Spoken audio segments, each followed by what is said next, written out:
It's just a disaster. And Alan Hops, Great Stuff Foam Pumpkins. And she stopped right in front of the drop panel and was looking at her phone. TV commercial where the guy sprays it on the screen door and uses it as a boat. October is pretty much what we do. We do keep part of it up all year round in the basement. We have a Mad Scientist lab. Some fantastic pneumatic props over there. Really great stuff. So there's so many great haunts out there.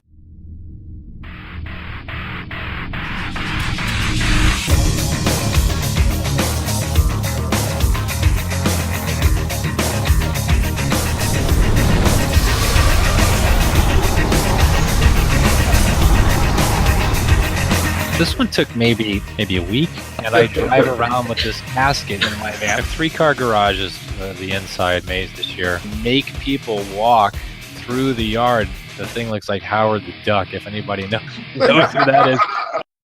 Megan Larson wants to know, what did you like about paper clay versus mache? Nothing. I hate both of them.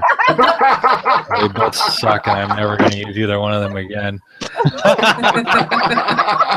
Nothing. There's a video on my vlog. Go watch that stuff on my vlog. There's one, I think it's called Paper Clay Fail, where we had put this paper clay over these, what we were thinking, over plastic wrap over beach balls, and we were just going to go and try to get a paper clay alone, to harden up, and it's just a disaster. And people are like the next day, your clay, it's too heavy, you got too much of it. And I don't know. I probably the paper clay, once I got used to working with it, was pretty decent, and it helped fill in a lot of problems on the Alan Hops Great Stuff Foam Pumpkins, which we weren't able to actually ever turn out very well.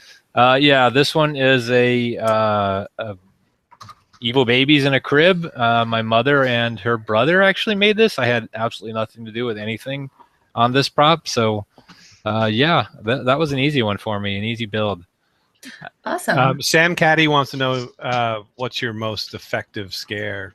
The drop panel was the best scare that we've ever had. It's the first time we ever had it. We put it in this year. I put it in close to the last minute. We were building the maze, and I'm like, I really want to get a drop panel in.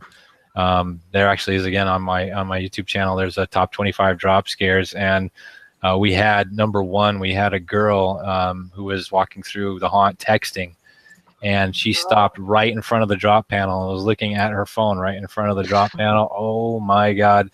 The cartoons where the people jump up and they run in place? That's what that girl did. And it is hysterical. And probably the second best part of that drop panel was we had a little smart ass walking through, and we had these lenticular pictures on the walls where they change from like the person to a skull and then to a whatever, some kind of evil thing. They change as you walk by them. He's walking by and he's flipping them off, the pictures. And I watched that one. Yeah, he got right to that drop panel. Oh my God, my sister scared the life out of that kid.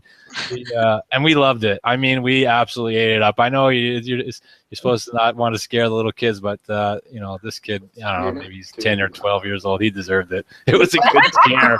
It was great. We watched that video that night. We watched it over and over and over, all of us laughing. It was great. So yeah, the drop panel is most effective. That's awesome. Michael Skaggs wants to know, what is your favorite go-to weatherproofer?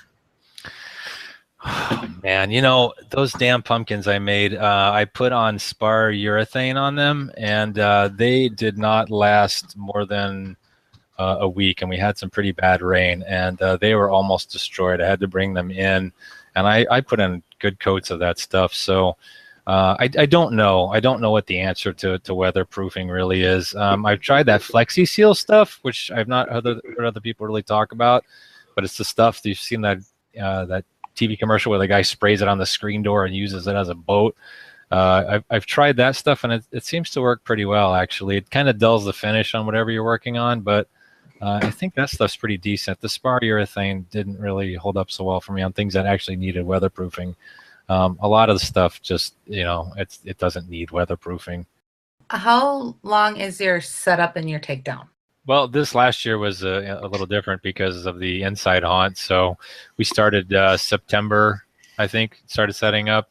That's the earliest that we've ever done it. normally we'll start October 1st and start putting stuff out, just so that we have things out as far as decorations for the outside haunt. And this year we really concentrated more on the inside in the garage. So October is pretty much what we do.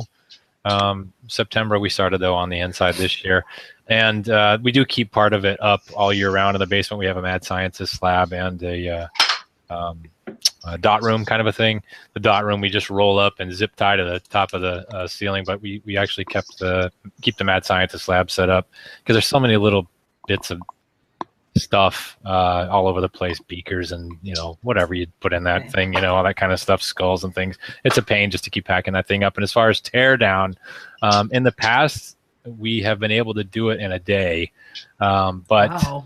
yeah, well, that's with a lot of that's with the whole family pitching in, but not this last time, and not probably the last couple of years. It's taken at least a weekend.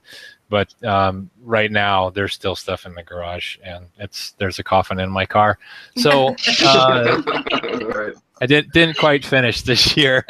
Nick Christ had a question for the whole panel. If you had to trade haunts with a fellow haunter, or if you wanted to just say like a haunter who's inspired you, who would you choose? Yeah, Darko's really had a great haunt a couple years ago. No joke. Yeah, I'd probably say McCamey Manor. No, not really. I'm totally joking. I find that repulsive. There's so many great haunts out there. It's hard to pick one. Jason Becker's haunt, I think, is really cool. I think he did a great job this last year with his whole zombie thing. I thought that was great. It was very cool. Yeah, I really like Pat. I forget his last name. Dead Things. I think he's got some really great animated stuff over there too. Awesome YouTube videos to watch too. Really cool stuff. I learned a lot about pneumatics by watching this stuff. And I think Hallstaff's animatronics are just like Disneyland over there. That guy's just far and away heads and shoulders above anybody else that I've seen doing animated stuff. So really some great stuff. And I think another great one, oh God, I'm forgetting his name. Michael D'Amelio. Yeah, that's it. Michael D'Amelio, that's right. Yeah, he's some fantastic pneumatic props over there. Really great stuff. So there's so many great haunts out there. It would be hard to choose one. No, thank you all so much. It was an awesome show. Right, it was an awesome show, guys. We want to thank everybody for coming on and spending their time to take a moment and showing us all your props and all your haunts. And we're out here. We'll see you guys next week.